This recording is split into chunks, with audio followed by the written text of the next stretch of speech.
Sa darating na Holy Week, ilan sa atin ang mag-out of town at iiwanan na walang bantay ang ating mga tahanan. Pero huwag po kayo mag-alala.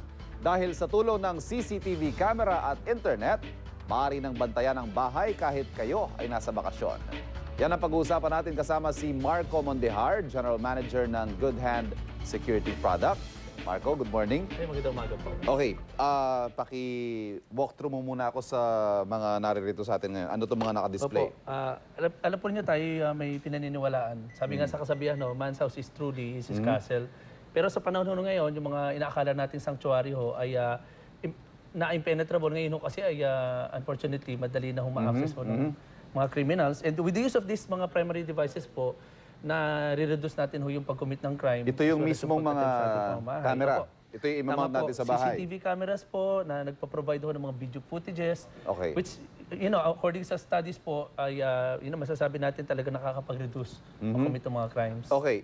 Meron tayong tinatawag na internet-based CCTV. Tama po. How does the concept work? Pakipaliwanag. CCTV cameras po, well, number one, ginawa nating affordable, pero ang maganda rito, ginawa na rin natin siyang accessible. Okay. Meaning, hindi lamang ma-view mo yung mga monitoring mo sa yung loob ng pamamahay, kahit nasa labas ka ng bahay, ikaw po ay gumagamit ng mga video recorders as well as itong mga video recorders kasi ho, meron na siya mga built-in video server wherein through the use of internet service providers, nag-provide sila ng mga IP address.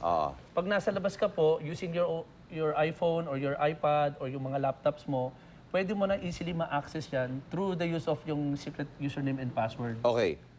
In practical application, nasa Boracay ako. Tama. May CCTV sa bahay ko, may video server doon. So, using my laptop, my cellphone, pwede kong makita in real time kung ano nangyari sa bahay ko. Exactly po.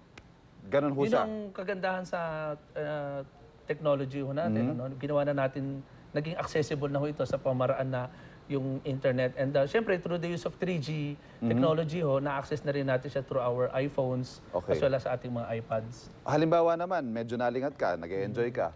Is there a way na, halimbawa may intrusion na sa bahay mo? Tama po. Is there a way na i-alert ka kung hindi ka man nakatutok sa cellphone mo, sa laptop mo? Tama po. Alam nyo, yung ating CCTV cameras, in-integrate natin ito with yung ating mga GSM home burglar alarm systems. So, itong mga home alarm systems po provide an instant alert.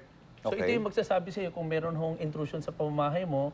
So pag in-alert ka niya, it is for you to verify through your own cellphone din kung positive ba na merong intruder na pumasok sa iyong pamamahay. And from there, pwede ka nang tumawag ng responde. No? Pwede ka mag-dial through 117 kung na-confirm mo na talagang may positive intrusion sa iyong pamamahay. Paano kaya alert? I-text ka po niya, no? Using GSM technology na naka-insert po sa ating alarm system. So, ite-text ka niya. No? Hindi lang yung ite-text, i-inform ka rin niya kung saang area sa bahay mo pumasok ang magnanakaw. Okay, matalino pala tong CCTV na to. No?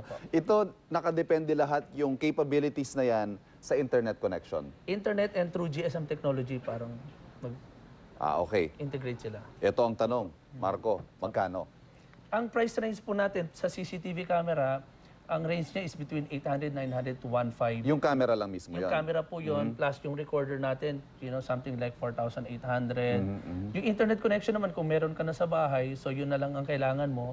Tapos yung cellphone mo na. Ngayon, yung pagdating sa alarm system po, ang range niya between 4,000, 6,000 to 8,000. Depende on yung capacity and capability niya. Okay. So, for siguro price range of 10 to 15,000, the entire package Pwede na na po. Yes, sir. Pwede na. masasabi na nating masisecure mo na yung Pwede na po. tahanan mo.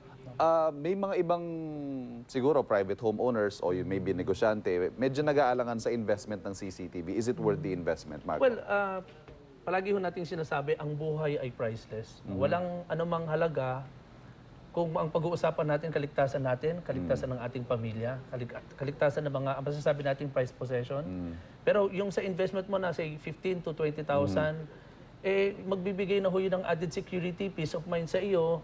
At the same time, ay, na-eliminate mo pa yung trauma na pwedeng mag-costo sa ating pamilya. Okay, maraming salamat. Marco Mondejar, na Good Hand Security Product.